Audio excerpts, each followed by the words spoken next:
Alhamdulillahilladzi ja'ala Ramadana syahrum mubarak wa farada alaina siyama li ajli taqwa. Ashhadu an la ilaha illallah wahdahu la syarika lah wa ashhadu anna Muhammadan abduhu wa rasuluh la nabiyya ba'dah.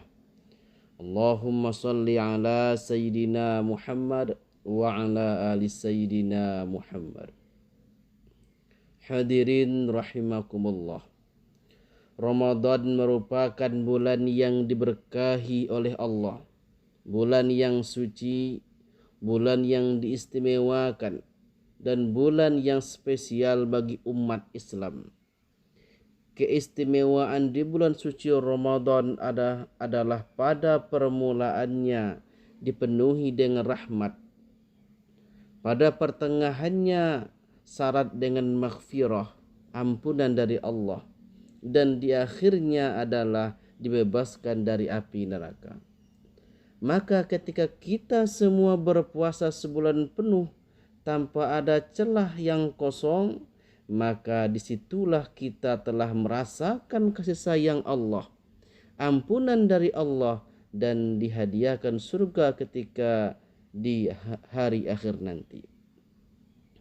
Dari dimensi sosial, berpuasa pada bulan suci Ramadan akan menjadikan kita menjadi insan kamil, insan yang sempurna dengan segala proses dan perjalanan yang rumit dan menantang. Kita diajarkan untuk bersabar, menahan lapar, dahaga, dan syahwat sejak muncul atau terbitnya fajar hingga terbenamnya matahari, serta menyuruh kita untuk menghindari dari perbuatan yang sia-sia dan merugikan kita. Ramadan sebagai madrasah yang baik bagi kita umat Islam telah menempa dan mendidik kita menjadi insan yang memiliki empati yang tinggi dan merasakan lapar dan dahaganya orang-orang fakir dan miskin. Juga merasakan susahnya bagi mereka yang tidak mendapatkan makanan dan minuman yang layak seharian.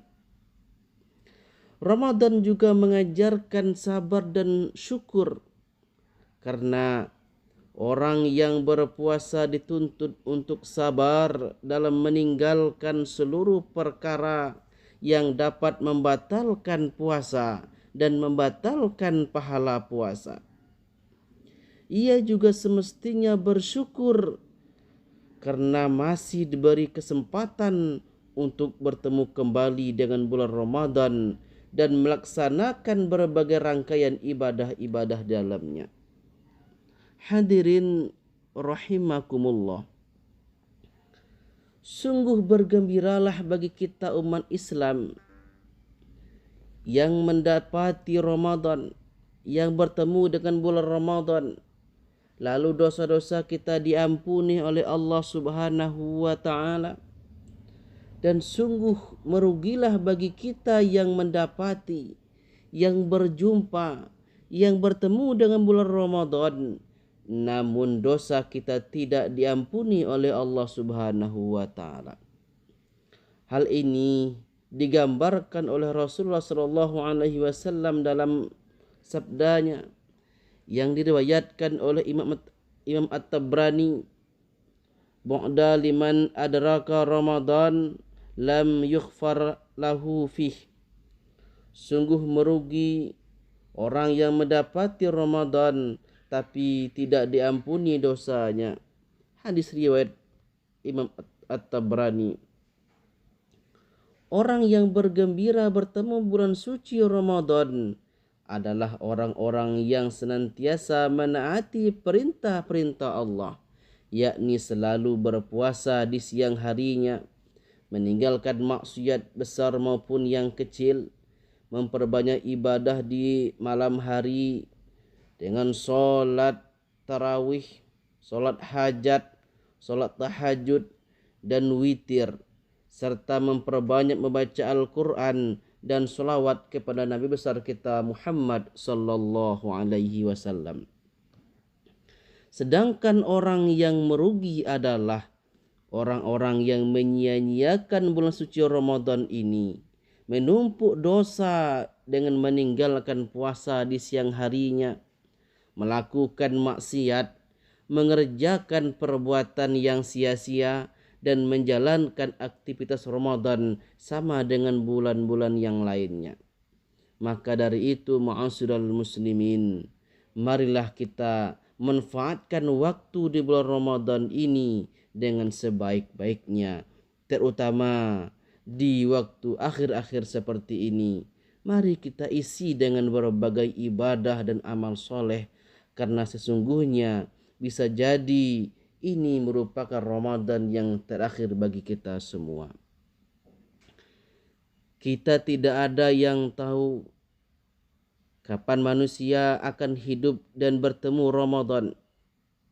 Memiliki fisik yang sehat, memiliki fisik yang kuat, dan usia yang muda tidaklah dapat menunda kematian. Begitu juga dengan fisik yang sakit-sakitan, yang lemah dan tua, juga tidak dapat mempercepat kematian, karena sesungguhnya hidup dan kematian adalah rahasia dari Allah Subhanahu wa taala. Oleh sebab itu, ma'asyiral muslimin, marilah kita utamakan segala sesuatu yang bermanfaat untuk kehidupan akhirat dan juga tidak meninggalkan aktivitas dunia, karena sesungguhnya dunia juga penting bagi kita, karena di dunialah kita menanam amal kebaikan, sedangkan di akhirat kita hanya tinggal memanen saja. Jika di dunia hanya menjadi tempat untuk keburukan, maka kita juga akan memanen kesia-siaan ketika di akhirat kelak. Hadirin rahimakumullah.